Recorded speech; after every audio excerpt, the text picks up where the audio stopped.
What's up, Vetters? Patrick here with Vetted. Today we're talking about this.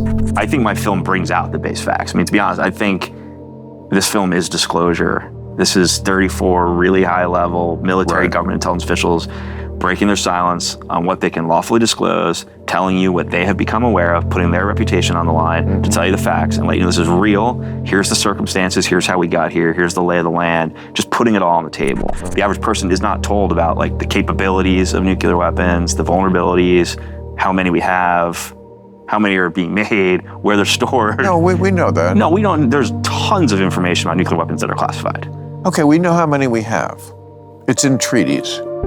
I could tell you how many we have. I don't think that information's all out there, to be honest. But but you have no. But you're not. You're just saying that. You don't have any. You don't have any reason to say that, because certainly they're working in concert. Certainly they are not beefing. Well, we would know that. Well, we don't. I don't. Come on. I don't think we would know. We would if they were beefing right above us. If non-human intelligent life that we're not fully aware of has conflict, I think it's naive to think we would understand that. Really? Yeah.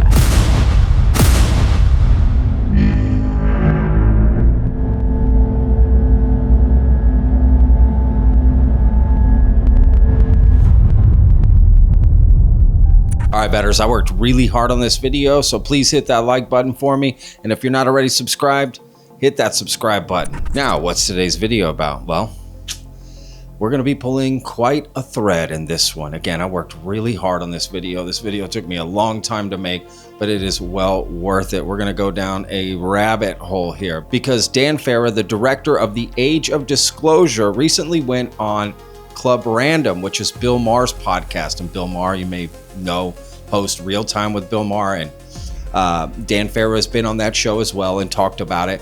But we're going to break down parts of this interview. And of course, I've got a lot of context to give to this because, man, this is just becoming a shit show. Dan, your spaceship is double parked out there. Thanks for having me. We're going to have to move that. Well, I got dropped off. You don't travel in a spaceship, No. Dan? Are there people who think that? Do you get hate for being the apostle here of No. the UFOs? No hate really. mail on that? Not really. That's amazing because this country is so divided that I would think anything like, because certainly, you know, it's in your documentary and I talked about it on my show with Marjorie Taylor Greene, who concurs with some of the people in the Defense Department who think aliens, they're demons. We're talking about angels and demons. Fallen angels is what Marjorie Taylor said. You say aliens. Other people. To me, this could be the dividing line to start like a lot of online fighting. No? You know, like everybody's allowed to have their own opinion. The one thing I have gotten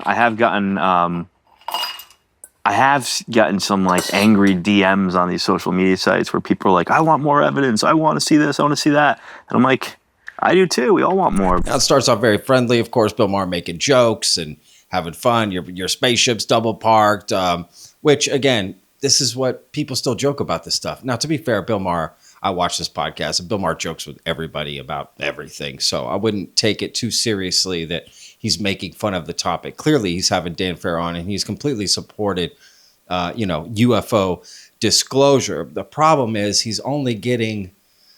seems very misinformed because he thinks he's getting all the information from the Age of Disclosure, as you'll see, as I kind of point out in this video. But in this first clip, you'll see that, he brings up the Marjorie Taylor Greene clip of her when she was on Real Time with Bill Maher. Question for the panel. Do you think demons and the devil are real?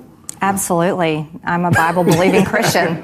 I definitely, and I believe those could be fallen angels. All these things could be real. Fallen angels?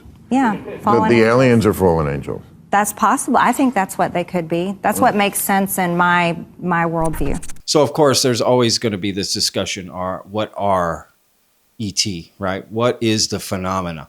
Are these aliens angels, demons, interdimensional, ultra-terrestrial, extraterrestrial, right? Are they from other planets, or where are they from? Are they time travelers? And I think at the end of the day, anyone trying to tell you what they are doesn't know anything. Hey betters, this video is sponsored by Mint Mobile. You know, I've switched carriers a bunch over the years and nothing beats Mint. Right now, for a limited time only, you can lock in Mint's lowest price of the year. Just $15 a month for their unlimited premium plan. Whether you go for 3, 6, or 12 months, it's the same killer rate. What I love most? It's all on the nation's largest 5G network. So you get fast, reliable service wherever you are. Unlimited talk and text, of course. And you get free calling to Canada, Mexico, and the UK. Switching is super easy. Mint made the whole process online and completely hassle-free. No stores and no pushy salespeople. You can bring your own unlocked phone, keep your number and contacts, and activate with eSIM in minutes right from your home. And with 96% of users rating their customer care highly, plus a 7-day money-back guarantee, there's basically zero risk to try it. And for a limited time, you can get 50% off an unlimited premium wireless plan from Mint. So lock in Mint's lowest price of the year, $15 a month for 3, 6, or 12 months. Please use the QR code on the screen now to begin. But let's move on because I've got a lot of red flags to point out in this interview. What do you think Donald Trump knows about? So I think he's become very aware of the situation in the last few months. And I think he, behind the scenes, is pursuing the truth about the things he is in the dark on. I hope that he steps up this year and tells the world definitively that we're not alone in the universe, because he knows those base facts and he could share that with the world. And I think it would be the greatest moment a leader could possibly have. I mean, there's no bigger moment in the history of humanity. I don't think any of us have ever known him to ever not share. And I agree, right? Donald Trump is not going to be talking about disclosure this year or any year. And especially not from this film. He hasn't even watched the film. Yeah, that news came out as well. So wait, he's this concerned, but he hasn't even watched the movie, right? Because he's got other things that he's worried about. He's not worried about this, I promise you. But of course, Dan Farah's been going on this press tour, keeps saying that, right? He's been saying it for months since the movie, before the movie came out and when the movie came out, that Donald Trump is definitely going to be, this is going to push it over the edge. I mean, I guess it's still a possibility, but it's not looking good. I don't remember President Trump ever really holding anything back. So I feel like he's if proactively gathering information right now. That could be true. Yeah. That absolutely could be true. I mean, he could be waiting for the right moment. Like a week. This week's not the right moment. A week before the next election. The aliens are here. And if I'm not here to stop it, I can see that. Again, yeah, Donald Trump doesn't hold things back. He completely talks off the cuff, and he would talk about this immensely, right? He would bring this up immediately if he thought this was real. There's no question in my mind. He would let something slip. He would bring it up. He would talk about it. And again, I just made a video about this.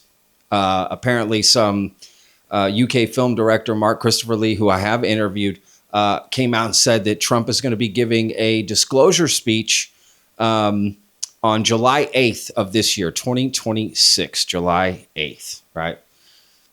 So, which I don't think it's going to happen. But look, I made a video about it. I'll put a link in the description. Go check it out. We are not alone in the universe. We are not alone in the universe. Now, this next part is quite interesting because, again, it's a contradiction, one of many that I'm going to be bringing up in this video. Take a listen and see if you can find the contradiction. Don't worry. I'll point it out afterwards. One of the big learnings from making this film is that we are in a race with adversarial nations, most notably China, to crack this technology. And we have a better chance of winning what that technology? race. UAP technology, the technology at play. So the film reveals that... You mean reverse engineering their craft? Yeah, so the film reveals that... Do we have their craft? Yeah, so a number of the intelligence officials in the film reveal that there's a deeply hidden crash retrieval program in the U.S. There's also one in Russia, China. Some of them have crashed. So they're not perfect? Yeah. And we've retrieved some of that technology. They're aliens. They're not fucking gods, right? Yeah. Yeah. I mean, that's That's just the fact. Yeah, I mean, they're dealing with Because technology. I've heard All people say, technology well, has flaws. if they're so advanced, how come they keep crashing their vehicles? Well, I don't think they keep crashing their vehicles. I think, Well, all technology has some kind of Yeah. like either flaw or vulnerability, right? And so one of the things that people in my film talk about is in the early days of our atomic weapons program, we realized an unintended consequence of testing was it could cause some of these UAP that we didn't know were there to crash.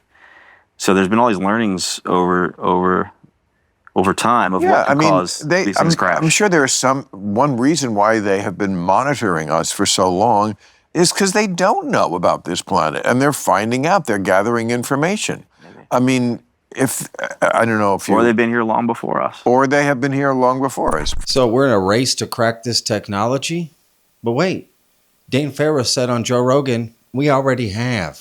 When people talk about the successful back engineering of these things, what are they saying? Are they saying that they can fly around Earth? Are they saying they can go outside of Earth's atmosphere and go into deep space with these things? Like, what have they said we are currently able to do with these back-engineered crafts that we've supposedly people that I made can't ourselves? attribute the statement to that were very credible sources told me that some of the UAP activity in space specifically is reverse engineered technology. Okay. Does that mean in space in low Earth orbit, or does that mean traveling through the solar system? What was implied to me was traveling through the solar system. Jeez. Yeah. So again, this just doesn't make any sense. And why doesn't Dan Farah bring this up to Bill Maher? Yeah, I was also told by somebody that we're flying spaceships through space. Like, what? That would mean we've already cracked the technology. How are we in a race to crack the technology? This doesn't make any sense. But again, that's just one contradiction. Let's keep moving on. Some of the people in my film talk about how there have been contact events.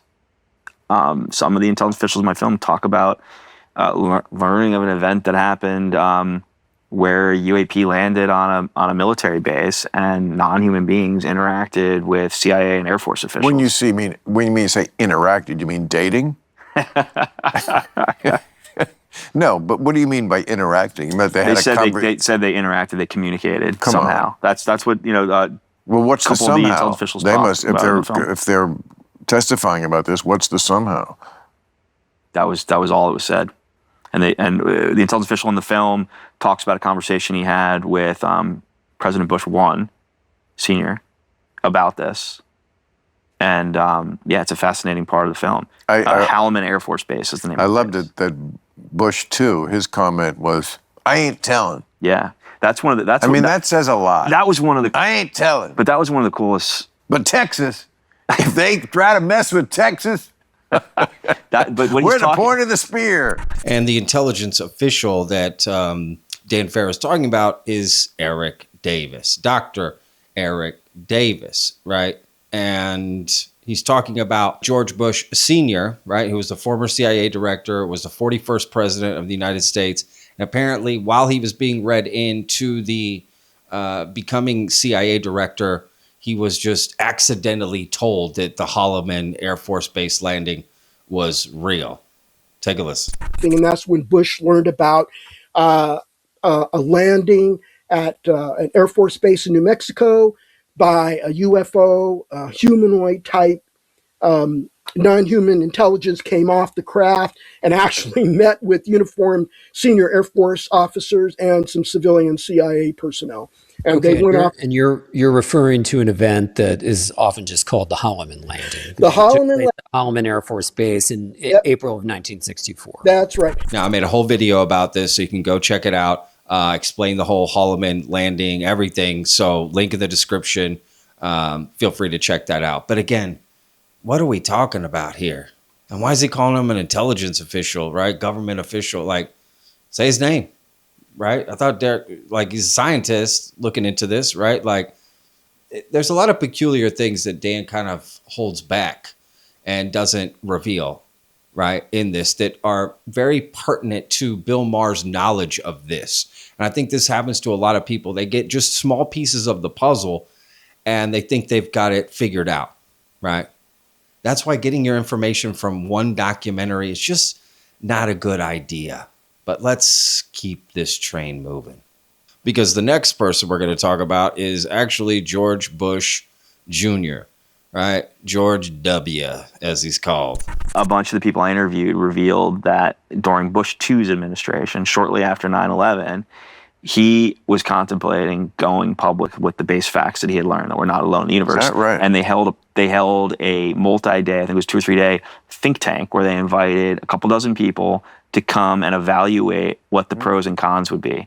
And they basically ranked, they were tasked with debating and then applying a number to the impact. So on a scale of 1 to 10, like 10 being a bad impact, too much impact, 1 being minimal impact, to every like vertical of society, like religion, the economy, all these different areas they came up with. And a number of the people that were part of this think tank, they went into it excited about it and hopeful that it would bring about disclosure. And then they all came out on the other side deciding it would be a bad idea, that the time wasn't right for it. This was like right after 9/11. One of the people in that think tank is in my film. that would Dr. be Hal Puthoff is the senior scientist for my film. He's worked on a lot of classified UAP programs. Well, that wasn't Bush 1. No, it was 2. That was Bush 2. Okay, right. Yeah. 1 was the one who talked about the Hellman landing. So this think tank was when Bush 2 was... Yeah, and then they decided not to do it. And not to go public with it. Well, that was prudent, to use the father's term. I mean, not after 9/11. You know, like let's deal with the jihadists before we deal with the aliens. Yeah. Now, the person he's talking about, Hal Puthoff, right?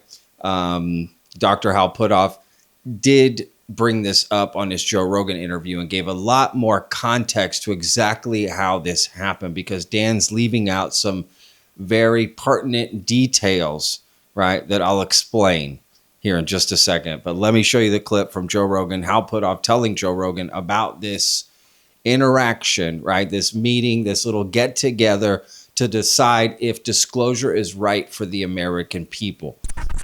Here's the deal. Here's why I've invited you all here. Let's just say, he says, that the United States, Russia, and China have obtained ET craft that have crashed, and we have proof of that. Bodies that aren't human. And so the question is, can this be released to the public? What effect would it have?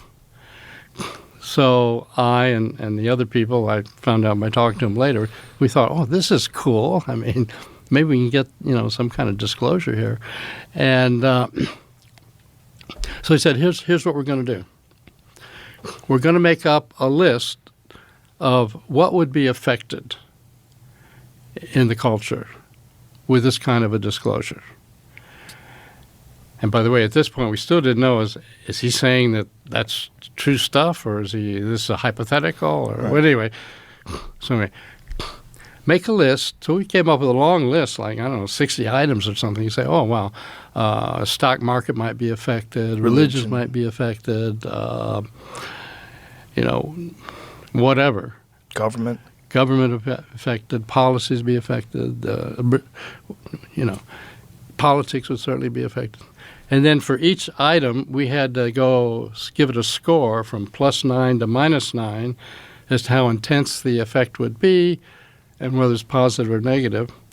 So anyway, we broke up into groups, and our group had our list of 8 or so. And so we went down our list, and it turned out that we ended up getting net negative numbers.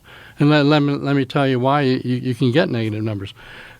One of the things down toward the bottom of the list, we really got into the weeds, was, well, suppose materials from a crash retrieval of a non-human craft was given to Corporation A, but Corporation B didn't get any samples, And then years later, Corporation A is making lots of money based on what they got. Meanwhile, Corporation B has gone bankrupt. And then they find out they were excluded. Or they're going to end up suing the corporations, suing the government. I mean, it really gets gnarly when you get into the weeds and into the details. And so, as it turns out, with our group of 8 or so, we said, this we get a negative number. Well, it turned out that all the groups got negative numbers. So the outcome of that exercise was, if you're thinking about disclosure, forget it. Was this during George Herbert Walker Bush's? No, it was during Bush 2. Bush 2. George Bush, rather. George Bush, yeah. W. Right. So when this was all going on, you still didn't know what they had. Didn't know what they had. This was just... They were saying... This could be hypothetical, or he could be trying to tell us something, but he wouldn't say. So. Interesting. And how much time did they give you to compile this list and to generate these numbers of plus and minus? It was 2 or 3 days. I don't recall right now. How did you attribute numbers to things like the stock market? How did you figure out how that would be negatively or positively impacted? It was just a gut response, basically. You remote viewed it? No, didn't do that. So you see, it wasn't like, hey, this is real, we need to decide this. It was just like a thought experiment, or at least they weren't told one way or the other. But at that point, allegedly, Hal Puthoff already knew this was real, right? That's what the whole thing is, right? But that's the point. No one really knows if this is real, but they act in a way that it is, and they tell you kind of these things as if it's real, right? Dan tells that story without giving the context that Hal wasn't saying this is real, that's why we're having this conversation, and George Bush Jr. knows it's real, and that's why we're having this discussion to see if the American people, can be told about this. He wasn't even told one way or the other, right? It's like, again, you got to get all the details in order to get the full story, right? It's just really hard to piece all this together when you just get tidbits. And for the average person, I get it. It's pretty much impossible, right? And it makes me wonder how many things I think I know by just little bits that I see. It makes me think I don't know anything. You've got to really dive deep and, look under the iceberg to see how big it is, right? And you can't do that with everything, right? So I hope people see this video so they can kind of get, just understand a little bit more of the story. It doesn't mean that all of this is fake or BS. It just means that there's some red flags and things aren't adding up. And the way they paint the story, right, the way they paint the picture isn't the real picture. And I actually don't even understand why do this. Just be honest about everything. You'd still get people supporting you and getting behind it, right? Now let's move on to the next part. This part is definitely very interesting. What do you think the aliens are thinking as they're obviously watching this right now? Because they obviously have the technology. AI has the technology to monitor everything. So we have it. They certainly have it. So somebody is monitoring this right now, somebody or something. What do you think they're thinking about what we're saying? And before I let you answer, may I just say, I have always felt that aliens were among the finest people in my district. Mr. Chairman, I have to go to another meeting now, but I just want to say they are the salt of the earth. I'm doing the speech from Godfather too. But really, what do you think they're thinking? Bright guys, they get it about us.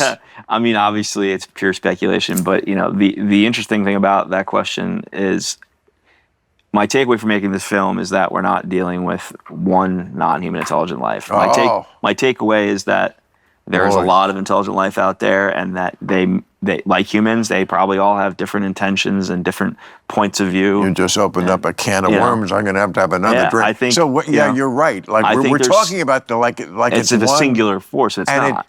So it's like talking about the government as a singular thing when there's all these moving parts. And is there evidence of that, like different aircraft, different bodies? Yes. So, one of the intelligence officials, they must be aware of each other. One of the really brave things someone said in my film, Hal Puthoff, who's considered a graybeard in the intelligence community, he's worked on a lot of classified UAP programs. He says on camera that the recoveries have included the crashed UAP that had been retrieved. those crash sites have included the bodies of non-humans, and that the bodies were not all the same type, implying different species. So what's interesting is Bill's, first of all, hilarious, right? And this is the perfect guy you'd want to talk to about aliens and these kind of conversations. But you realize at the end of the day, you don't know anything, right? It's just all speculative, and it can be fun, right? So I'm not trying to take away from that. I wish somebody would go on Bill Maher's show and kind of reveal some of these things and give the full picture, right? Or what he might think is the other side, which I just think is the side, right? Like the whole side, all the sides, right? But he even asked, so there's evidence of this, right? To Dan, and Dan, yeah, there's evidence. He hasn't seen anything. He just, what this intelligence official told me, what I was told, this intelligence official, this government official. I mean, literally, it's almost like Dan is just a puppet. He's being used. You know, all these intelligence officials tell him things, and he just goes and repeats it, right? Essentially, that's all that happens. And all of his information is just what he was told by people that he thinks are credible. And all those people were also just told. And then the people that told them. Do you see what's happening here? It's just a circular game of telephone a lot of the time. And you can't really tell what information is real and what's really happening. And like craft bodies, like what do we really have? I mean, listen to Hal Puthoff on Joe Rogan telling how many craft we have. How many of these crashed crafts do you estimate there are that human beings have recovered? More than 10. More than 10? More than 10. How many of them are in possession of people in the United States? I meant more than 10 in possession of the United States. And why does Hal Puthoff say more than 10, right? Like less than 20, more than 10? I mean, how would he know unless he's directly involved, right? Like, and if there's more than 10, that doesn't mean, that means there's not more than 20, because you would say more than 20, right? So if this is real, of course. But you know how many stories there are out there of crash craft? Like, that means there's a lot of BS out there. And that's my whole point. That's why we ask questions, because not all the stories are real, right? And you have to really question and be skeptical of why these government officials are such a small percentage of government officials, by the way. Okay? Such a small percentage of all the government officials are saying this stuff. Because people like to put, oh, there's 34 people in this documentary saying this. Okay, but there's thousands of government officials, right? And then you say, well, yeah, but they're credible people, Patrick. Well, so are the other credible people who are saying this isn't real. So, I mean, if we're just looking at statistics, there are far more, quote, credible people using the same sandbox, right, that's created by a lot of people in the UFO community, right? Meaning they're credible because they're an admiral or they're a general or they're this or they're that, but or a senator, right? But if they say, if they don't toe the line and they say the opposite, there's nothing, we don't have anything, you know, they're discredited. It doesn't make sense, right? They're paid off. So again, using that same sandbox, you have a lot of credible people. Some small percentage, very small percentage are saying there's this cover up. The other majority, far majority, are saying either nothing or this isn't happening, right? So, I mean, if we're just going off probability, the same way we use probability to determine there's life in the universe, which I think we all agree. And I think that part of the conversation also gets mixed into things. I think we all can agree there's life in the universe. Yeah, but that's not the question we're asking. The question isn't, are we alone? The question is, are we alone on this planet? Right? And that's the question, right? So, I don't know. Again, very interesting. Let's move on. But could be different species who are working and living together. Oh, sure. Anything's possible. I mean, you're guessing. I mean, certainly that's what's going on every starship I've ever seen on television. I mean, from Star Trek to the Orville or, you know, any of those shows, there's always humans like Captain Kirk working with Vulcans like Mr. Spock. Yeah. And then there's the robot guy, and then there's the guy with looks human, but she's really a hot chick, and they just make her eyebrows look weird, and she's got pointy something, but she's still a hot chick. And, there's everything. So that could be the case. Or it could be, because certainly they're working in concert. Certainly they are not beefing. Well, we would know that. Well, we don't. I don't. Come on. I don't think we would know. We would, if they were beefing right above us. If non-human intelligent life that we're not fully aware of has conflict, I think it's naive to think we would understand that. Really? Yeah. They wouldn't be trying to, in some way, defeat each other? I mean, I think all possibilities are on the table. Yeah. I really do. I think that what is really happening is probably scenarios that we can't even imagine. Yeah, that's right. I agree. Like we're looking at this all through our lens. Yeah, our lenses. Now, to be fair, I kind of agree with Dan here, okay, for one part of this. And look, I think Dan probably isn't in on this, okay? I think that he's being used.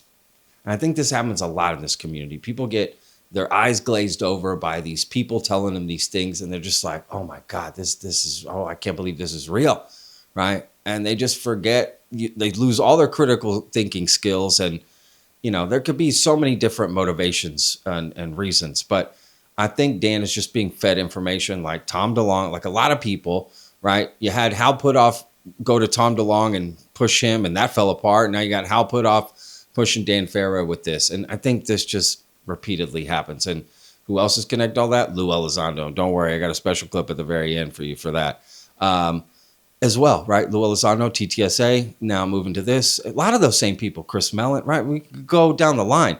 But I do agree that, like, if the aliens were beefing, we may not know, okay? But that's kind of a moot point, right? Now, if they were beefing in the sky, which sounds like a great band name, we would probably see that, right? Or beefing here on Earth, right? But just if they're beefing in their own dimension or time or away from us, I don't know, right? Would we know their interplay and their politics and what's going on? So I kind of agree. Everything's on the table, and we probably wouldn't know that.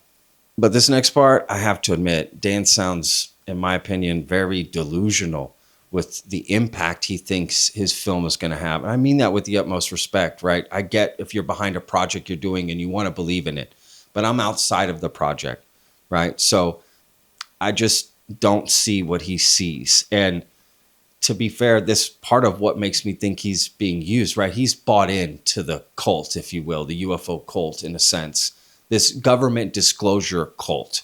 Right? Because remember, I'd much rather hear from an everyday person, a mechanic, a farmer, a plumber, a waiter, a server, a bartender, whatever, and them tell me their story rather than these intelligence officials and government officials. You just don't know their motivations. And most of them are pre-approved to say what they say, right? That's Dan's big push in the film is they're saying what they're allowed to say. Think about that. I think my film brings out the base facts. I mean, to be honest, I think this film is disclosure. This is 34 really high-level military government intelligence officials breaking their silence on what they can lawfully disclose, telling you what they have become aware of, putting their reputation on the line to tell you the facts and let you know this is real. Here's the circumstances. Here's how we got here. Here's the lay of the land. Just putting it all on the table. Right. I think, for optics, that can be upped by a president stepping to the microphone and definitively saying it. But we already just got told the truth, Like Rubio's one of the, Rubio's on camera in my film more than 33 other people, right? 32 other people. And now he's our Secretary of State and our National Security Advisor. He's not a lunatic who said crazy things and then got pushed aside. He said very important, serious things, and then he got put in the second most powerful position on the planet. Well, to be fair, there are lunatics in our government. He is not one of them. No, he's definitely not one of them. He is one of the more adults. He's a very thoughtful and serious person. No, I'm very glad he's there. Yeah. So let's pin the Secretary Rubio stuff because we're going to be coming back to Marco Rubio and comments he made in the film. And as you can see, they think of him quite highly, especially Dan Farah, right? And so does Bill Maher, right? But let's pin that because, again, he thinks this film is laying down all the base facts. Well, not a lot of people agree with that, even in the UFO community. People who have been doing this for a lot longer than Dan's been at it, right? And people that have pointed out that there are a lot of errors in the age of disclosure. So how could you be getting the base facts right? Right? It's all about disclosure, transparency, and then you basically manipulate the film, right?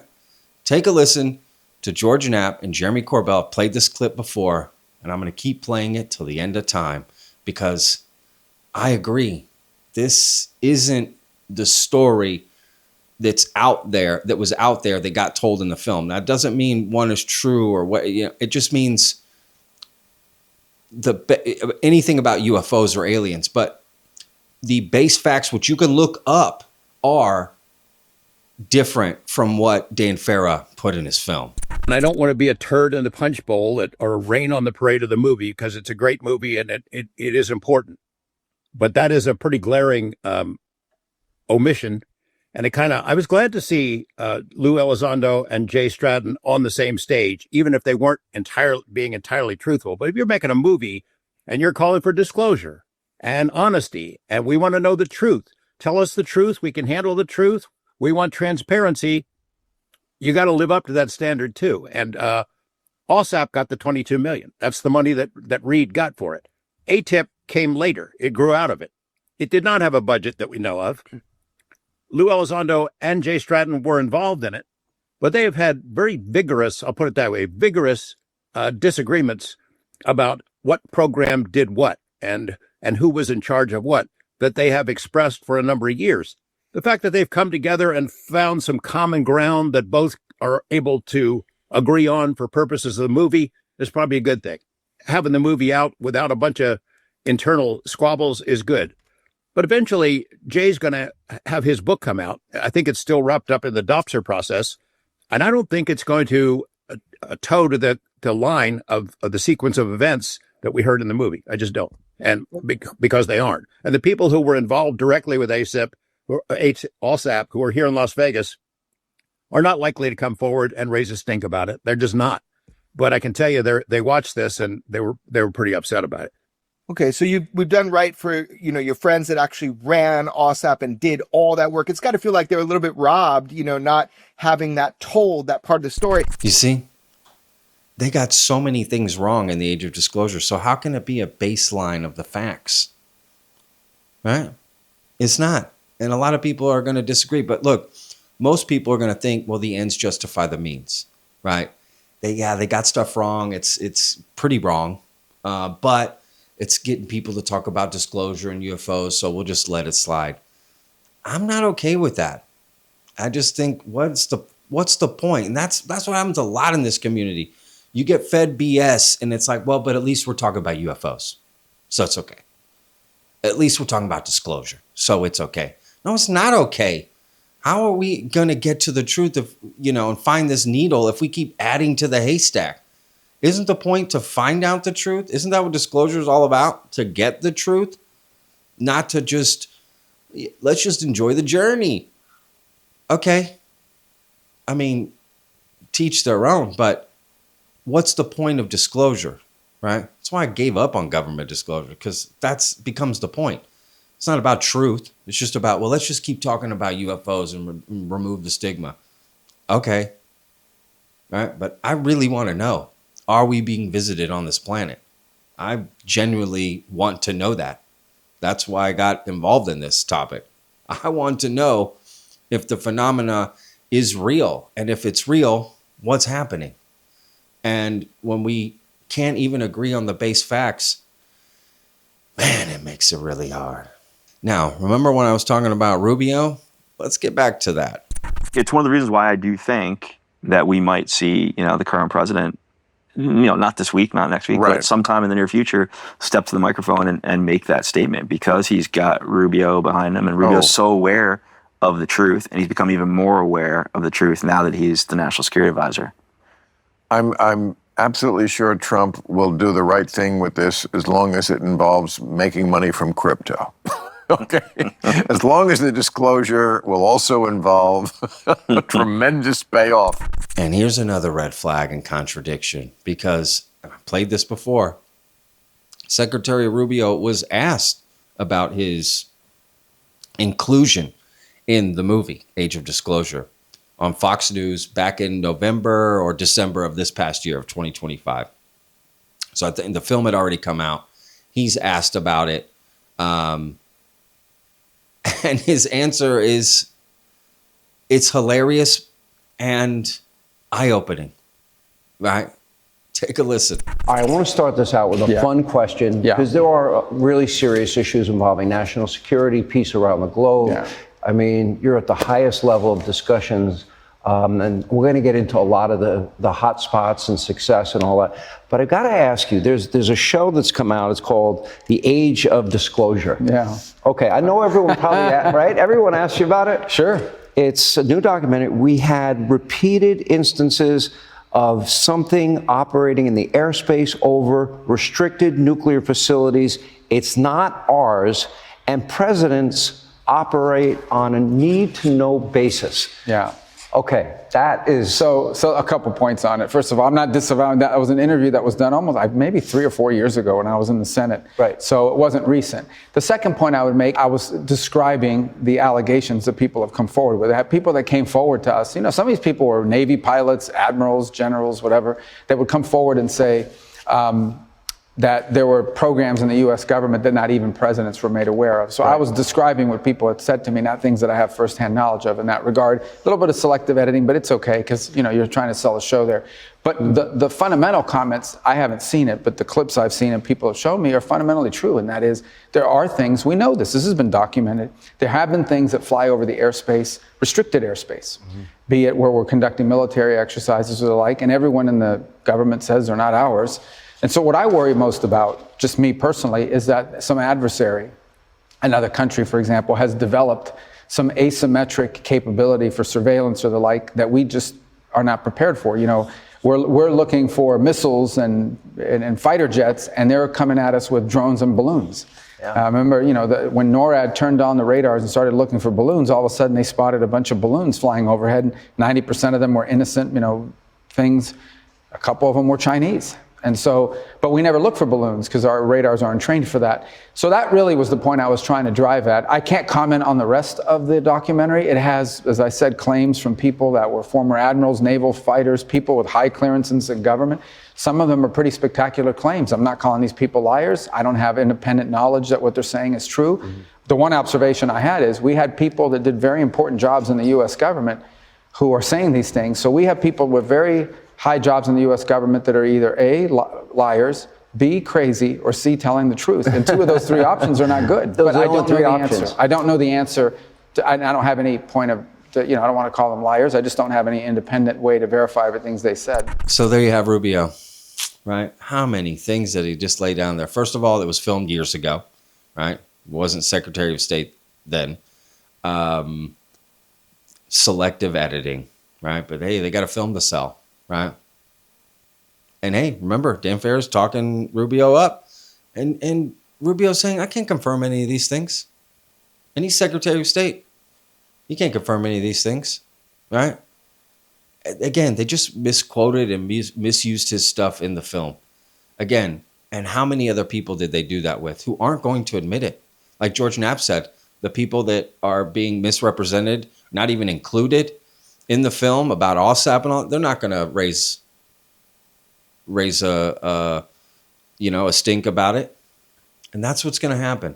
People just don't say anything. They just let it go, right? Rubio's hasn't made any other comments about it. This is it.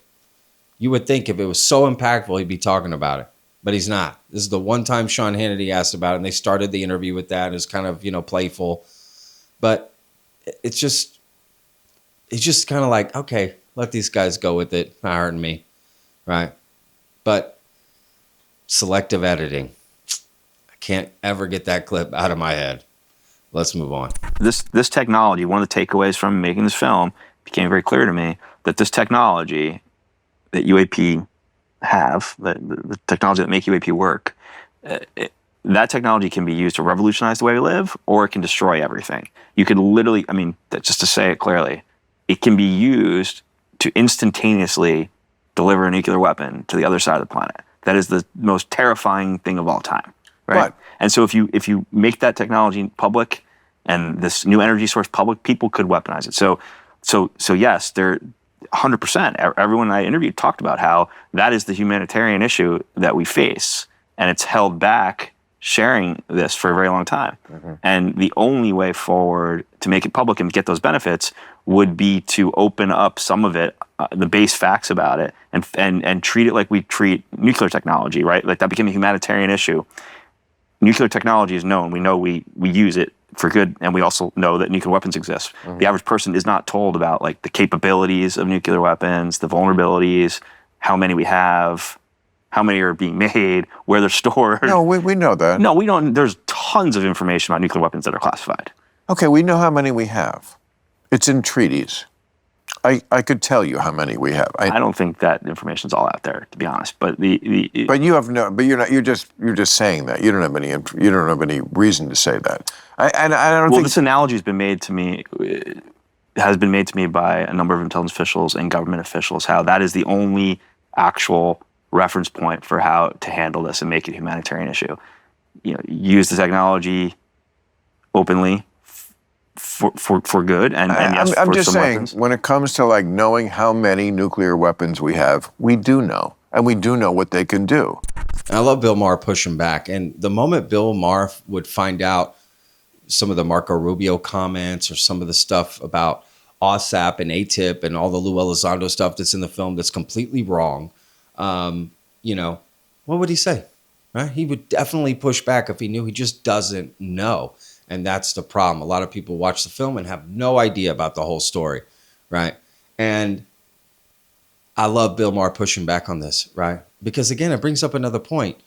We know how many nuclear weapons we have, right? And then you have Dan Farah like, no, we don't know that. And again, he keeps repeating, well, government officials, intelligence officials told me. That's all his knowledge is what people told him. That's a problem, right? And remember that clip I showed before? How many of these crashed crafts do you estimate there are that human beings have recovered? More than 10. More than 10? More than 10. How many of them are in possession of people in the United States? I meant more than 10 in possession of the United States. So let's use Dan Farah's sandbox, right?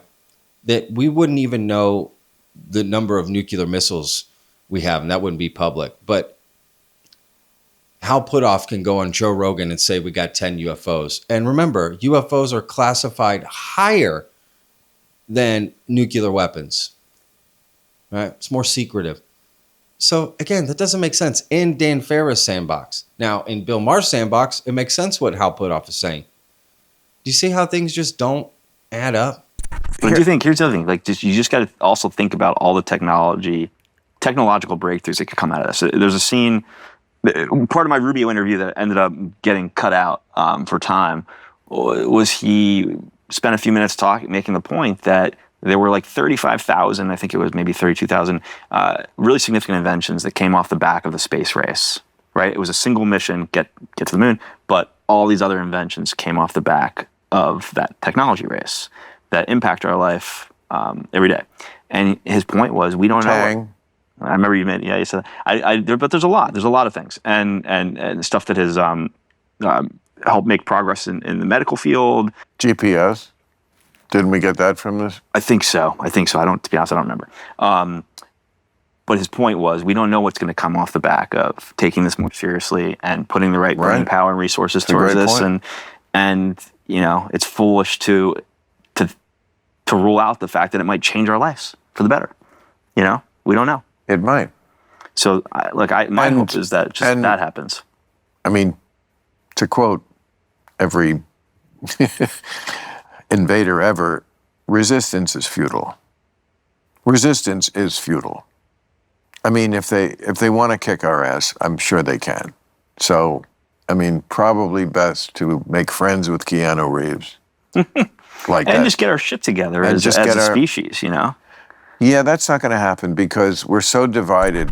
And there's another scene that got cut out from Rubio, right? And he probably said, if this is real, XYZ from this, right? I bet he was speaking. So I saw the movie. I mean, he was speaking very speculatively in the movie, but they made it seem as fact, right? And here's another example. You have Dan talking about, you know, the technology we could get from this and the impact it could have. Dude, you said on Joe Rogan, we're flying spaceships in space. Remember that? Very credible sources told me that some of the UAP activity in space specifically is reverse engineered technology. Okay. Does that mean in space in low Earth orbit, or does that mean traveling through the solar system? What was implied to me was traveling through the solar system. Jeez. Yeah. Again, but it doesn't get brought up. Again, more details left out. Important details. So then Dan should wonder, is that guy feeding me BS? Right? Which intelligence official told him that? And then, of course, let's get to the part where this would bring us all together, right? And as Bill Maher is going to state, yeah, doesn't really think that would happen, right? It would still divide us. Yeah, that's not going to happen because we're so divided. I once did a whole thing about this, like when I was a kid, and they said, well, mankind would unite if there was an attack from Mars. Well, that's that Reagan speech. Remember? Reagan gave that speech in the UN. He says, I often think that nothing would unite all of humanity and make us see what we have in common. They would not. It would not happen. As soon as the aliens landed, the Republicans and the Democrats would try to get them to be on their side against the other party. This reminded me of another funny, actually, probably the only funny thing said in my documentary. Rubio says, this is not a partisan issue in our country. And then he slides in, at least not yet. and I think he's right. I don't think Bill's wrong there. Right? I think that probably would happen. The aliens would reveal themselves, or, you know, and left, right politics on every country probably try to get them on their side. We'd still be tribal, right? Which is absolutely insane. It's like nothing can bring humanity together, even the end of the world or a moment where we would meet other life forms, other intelligent life forms, right? It's crazy. But the speech that Dan Farah brings up is a great speech from Ronald Reagan. Take a look. In our obsession with antagonisms of the moment, we often forget how much unites all the members of humanity. Perhaps we need some outside universal threat to make us recognize this common bound. I occasionally think how quickly our differences worldwide would vanish if we were facing an alien threat from outside this world. And yet, I ask you, is not an alien force already among us? What could be more alien to the universal aspirations of our peoples than war and the threat of war? And to be fair, that's not the only time Ronald Reagan has brought that up. During his presidency, his second term in particular, he brought up this kind of same point 2 other times. I couldn't help at one point in my discussions privately with General Secretary Gorbachev, when you stop to think that we're all God's children, wherever we may live in the world, I couldn't help but say to him, just think how easy his task and mine might be in these meetings that we held if suddenly there was a threat to this world from some other species, from another planet, outside in the universe. We'd forget all the little local differences that we have between our countries, and we would find out once and for all that we really are all human beings here on this earth together. Well, I don't suppose we can wait for some alien race to come down and threaten us, but I think that between us we can bring about that realization. I think maybe I'd answer it this way. I keep, in my frustration sometimes, you know, actually, if you count some of the things going on in smaller countries and all, there have been about 114 wars since World War II. But I've often wondered, what if all of us in the world discovered that we were threatened by a power from outer space, from another planet, wouldn't we all of a sudden find that we didn't have any differences between us at all? We were all human beings, citizens of the world, and wouldn't we come together to fight that particular threat? You know, it seemed like Reagan really just wanted to bring us all together, but he never could have imagined where we would end up. I think really because of social media more than anything, but that's a whole nother channel and show and topic that I'm not qualified to answer. So, look, let's move on. Okay, so before I forget, I want to, because the one issue I want to get to, only because I know someone who had an experience. You mentioned contact before. I know someone who actually feels like they saw something on the ground, Men in Black kind of stuff, which we haven't talked about They yet. thought they were abducted, or they just saw something? No, not abducted. Just went out to the woodshed late at night and opened the door, and there was obviously something there that was not a bobcat. Wow. Where? I can't say. I can't say anything more. Sworn to secrecy. This person is it spooked him. And he's not an easily spooked person, but yes. I'm guessing he's not the only one who has such an experience. I've heard from a lot of people ever since before the movie came out. When I put the trailer online in January of last year, people started reaching out to me. Very credible people. Some Hollywood folks, like a filmmaker who won Best Picture, reached out to me to share the story of something he saw. I don't know if Hollywood and credible are the two words you want to put together. This particular person was very credible. No, there are some people. Senators. There's a senator who's never spoken up publicly about this topic ever. He reached out to talk about something him and his son witnessed on a fishing trip. And he was like, "I'm really glad you're getting this movie out there. People need to learn there's more out there than us." And that was a wild conversation. What happened on the fishing trip? They were on a fishing trip out in open water, and they saw a giant craft right above their heads.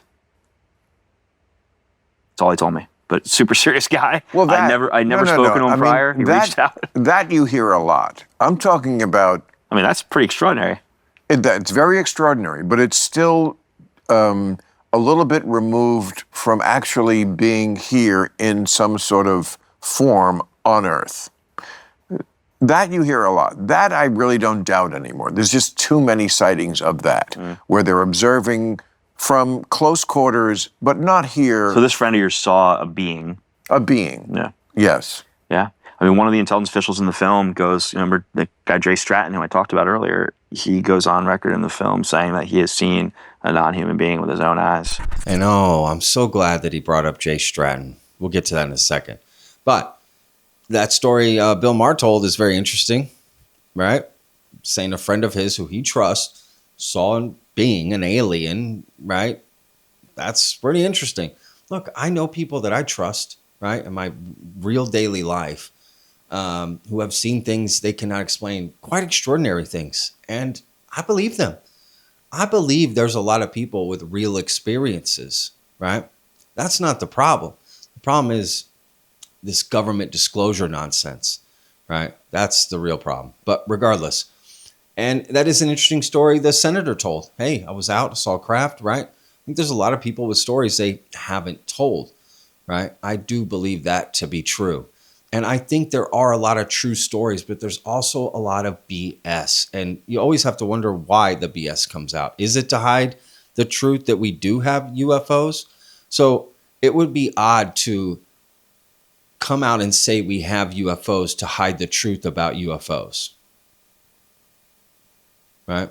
So then you have to wonder if they're lying to protect something else that I have no idea what it would be, but it's probably not UFOs. And the real UFO talk doesn't ever come out. If there is a real program, those people have never shown their face or talked or testified or nothing. So who are all these other people out here, right? Makes you wonder. But let's get back to Jay Stratton.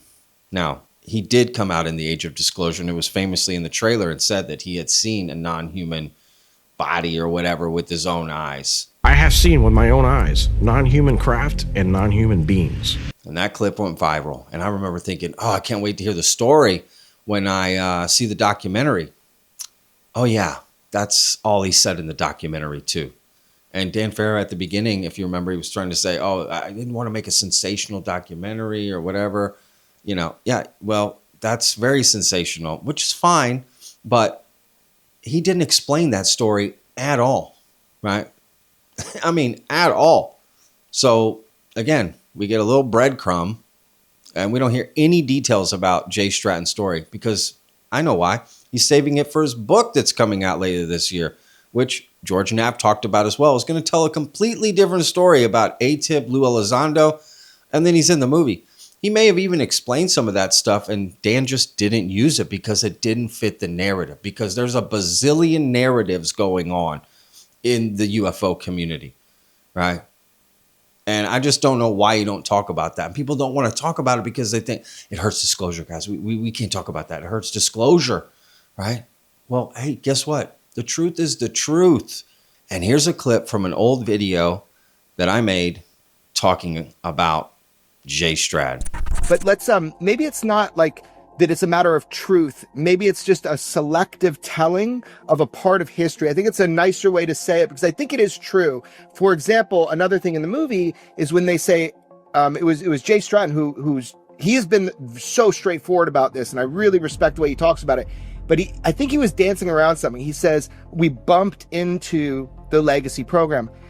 I'm sorry. I'm not buying that for 1 second. I don't think he bumped into it. I think that Jay Stratton, had direct knowledge of the legacy program. I think Lou Elizondo probably has a large history with the UFO thing that is not public yet. Yeah, so this is kind of crazy, right? Like, Jeremy thinks Jay Stratton was in the legacy program and Lou Elizondo. And even David Grush thinks that. And I think that's part of what David Grush has a problem with. And Jeremy's just being a little more diplomatic about it, which I understand.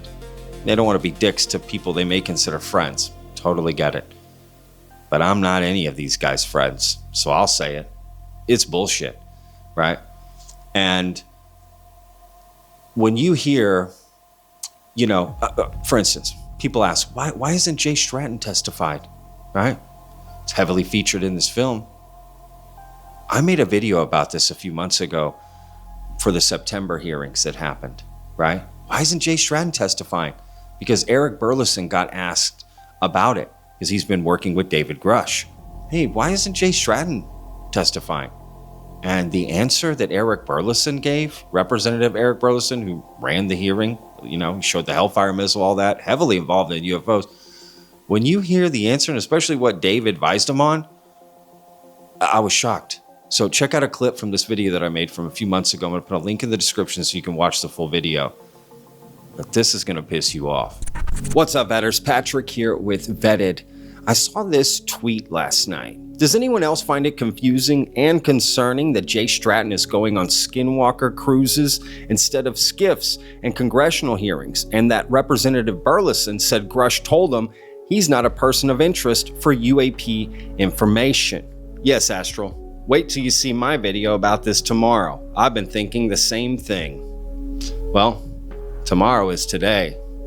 And today, we look into Jay Stratton and why I'm going to convince you he should absolutely be testifying in the UFO hearing. It's an outrage while he's not, because by the end of this video, you're probably going to be irate of why he's not even being considered. So let me convince you why Jay Stratton is so important to testify. Now, this is Jay Stratton here, right? As you can see, he's also known as John F. Stratton. So he might be referred to that somewhere in this video. But before we get going any further, let's cover the viral clip of Eric Burleson talking about Jay Stratton, which prompted Astral's entire tweet and me making this video entirely, because up to this point, I'm thinking, yeah, they're working with Jay Stratton. They're going to be having him testify. Like, absolutely. And then Representative Eric Burleson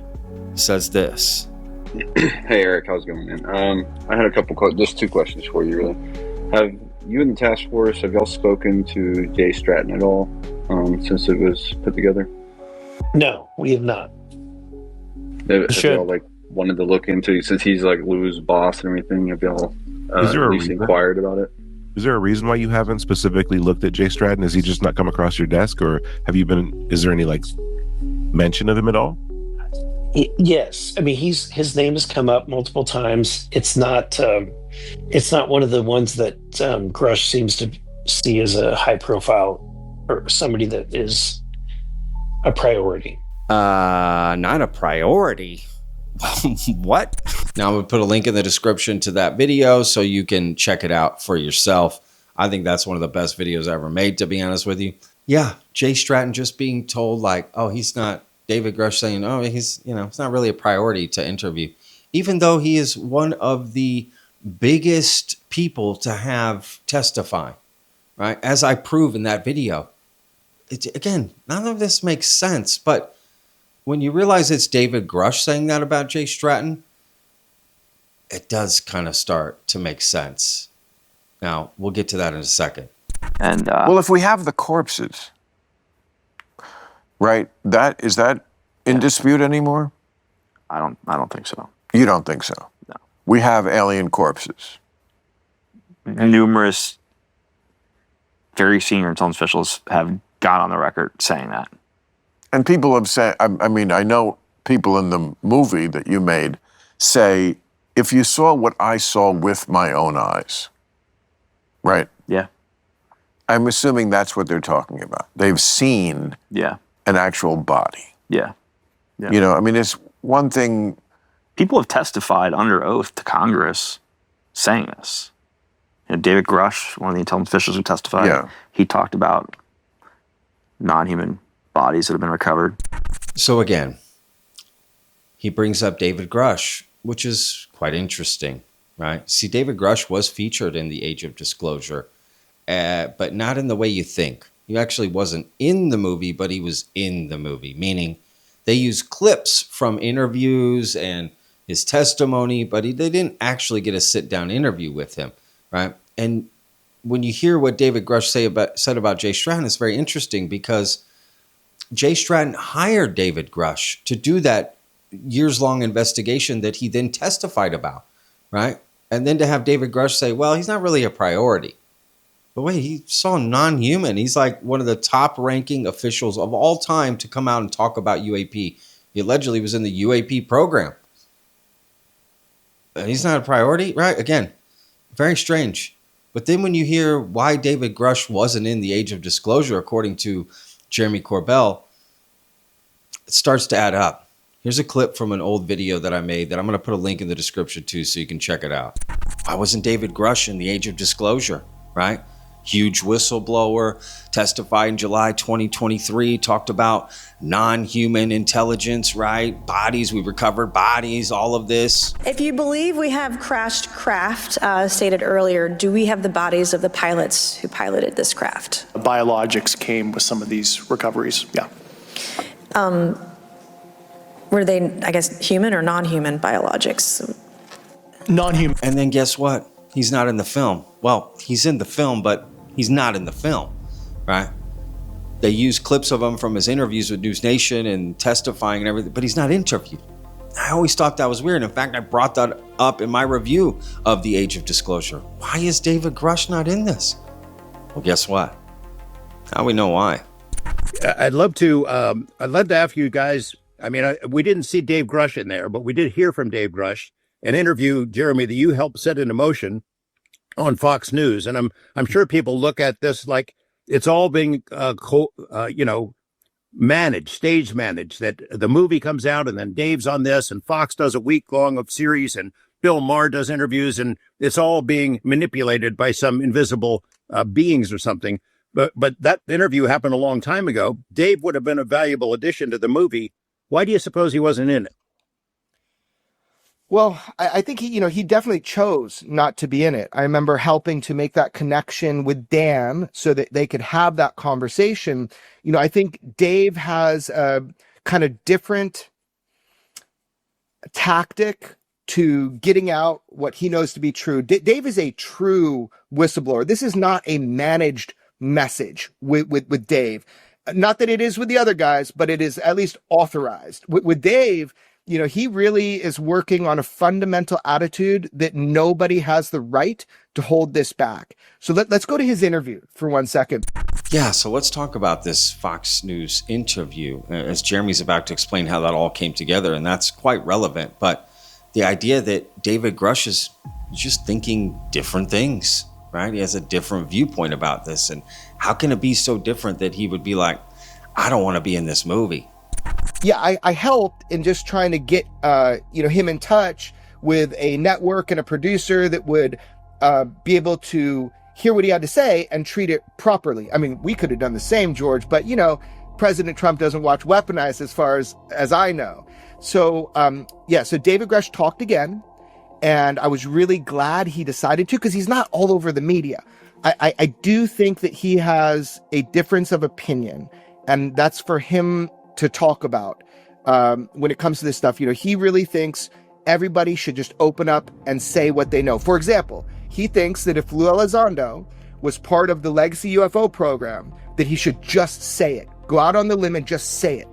And so I think that's the difference of opinion. I think the film would have had Dave participate if Dave had agreed, but I think that he's just on a different path. Am I explaining that clearly? Yeah. Kind of. Yeah. Just doesn't make any sense, y'all. Right? David Grush not being in it because there's a different narrative and he's not in line with it. Right? I mean, it's so confusing, y'all. There's so many different stories, so many different narratives. Nobody really knows the truth, even the people coming out and saying they possibly do. But nobody wants to admit that what they know isn't real. What they know isn't fake. I wasn't lied to. It wasn't me. You must have been lied to. It wasn't me. I know the truth, right? And then they don't agree behind the scenes on what the truth is and how to push forward with it, because that's the reality. Nobody knows anything. It's really hard to believe anything that they say, right?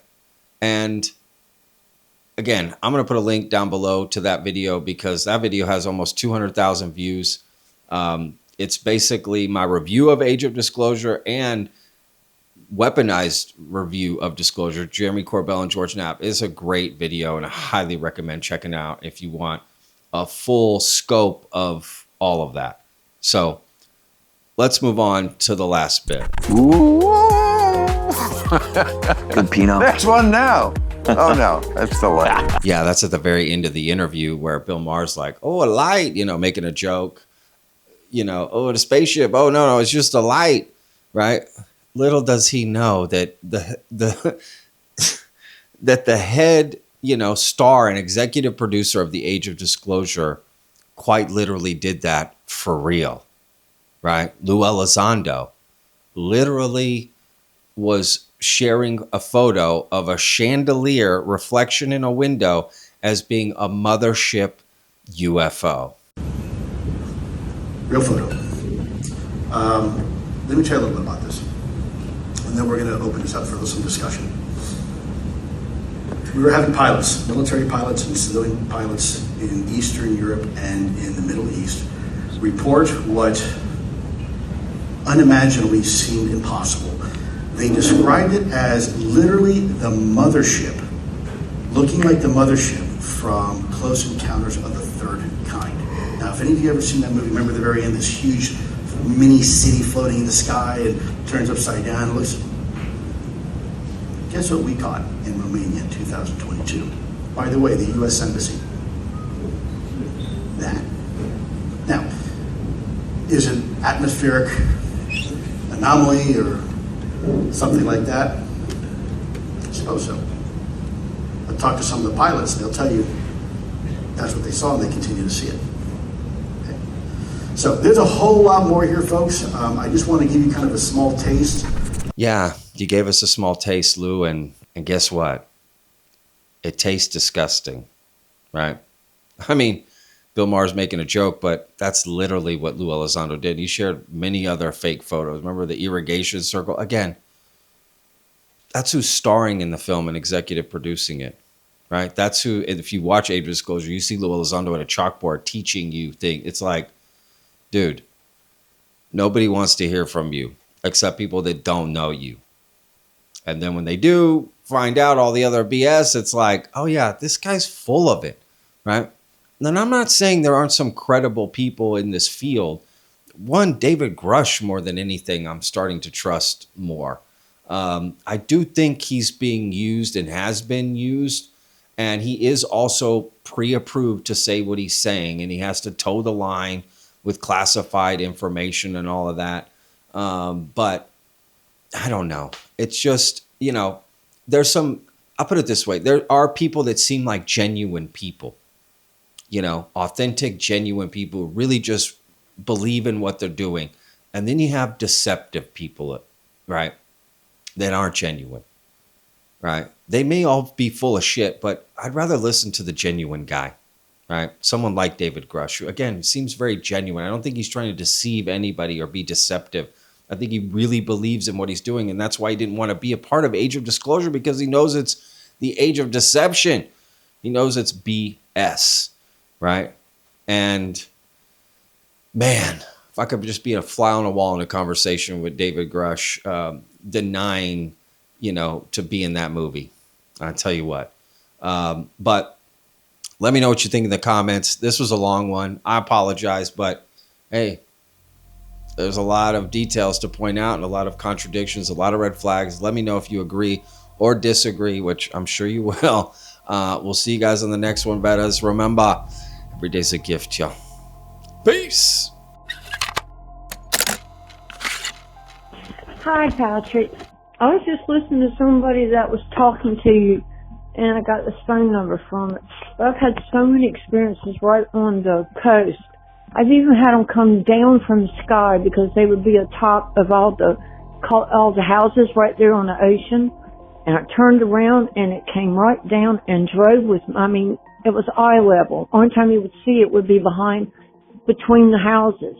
So I stopped up there soon and went to a house because this was like September and everybody's going back to Raleigh. That's their summer place.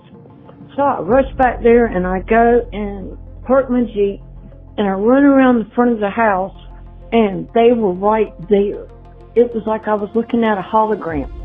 And it was like I call them, they look like stars, but everybody, I guess you call them orbs.